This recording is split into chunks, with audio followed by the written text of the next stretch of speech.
বাসায় চালের গুঁড়া থাকলে খুব সহজে এই নাস্তাটা বানিয়ে নিতে পারবেন। তার জন্য লাগবে প্রথমে 1 কাপ পানি। পানিটা আমি চুলায় বসিয়ে দিছি। তারপর হালকা একটু লবণ, 2 চামচের মতন চিনি। আমি চিনিটাও একসাথে দিয়ে দিয়েছি যাতে মিষ্টি হয়। তারপর 1 কাপ চালের গুঁড়া, 1/2 কাপ আটা দিয়ে আমি মিক্স করে নিব ব্যাটারটার জন্য। মিক্স করে এক পাশে রেখে দিব। তারপর আমি পানিটা সিদ্ধ হয়ে আসলে তার মধ্যে দিয়ে দিব। দিয়ে ভালো করে নেড়ে মিক্স করে নিব সবগুলো একসাথে। থালার মধ্যে নিয়ে নিব ব্যাটারটা আমি। তারপর গ্লাস দিয়ে গরম অবস্থায় কিছুটা মেখে নিব।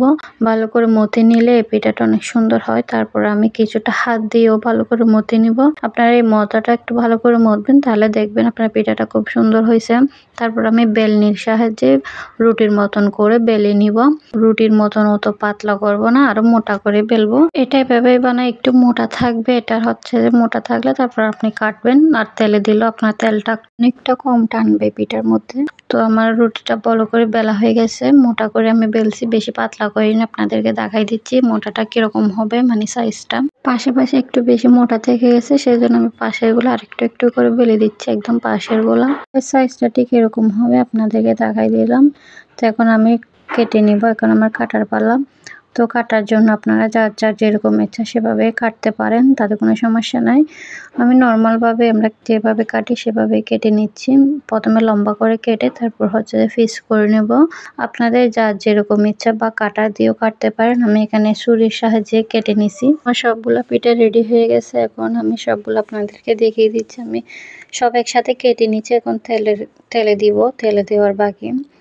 তো একটা চুলায় আমি তেল বসাই দিয়েছি। তারপর গরম হইলে তেলটা, তারপর দেখে গরম হইলে দিবেন, গরম না হওয়ার আগে দিবেন না, তাহলে দেখবেন আপনার পিঠার মধ্যে তেল সব শোষণ করে নেবেন।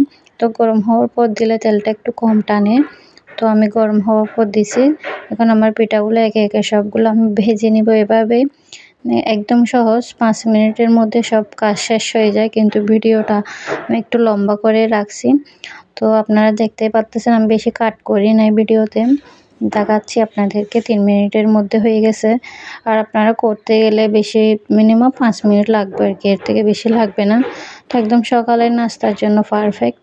আমি চিনিটা একসাথে দিয়ে দিয়েছি যারা একটু মিষ্টি খাইতে পছন্দ করেন, কারণ বাসায় বাচ্চা আছে, ওরা একটু মিষ্টি হলে খাইতে চায়।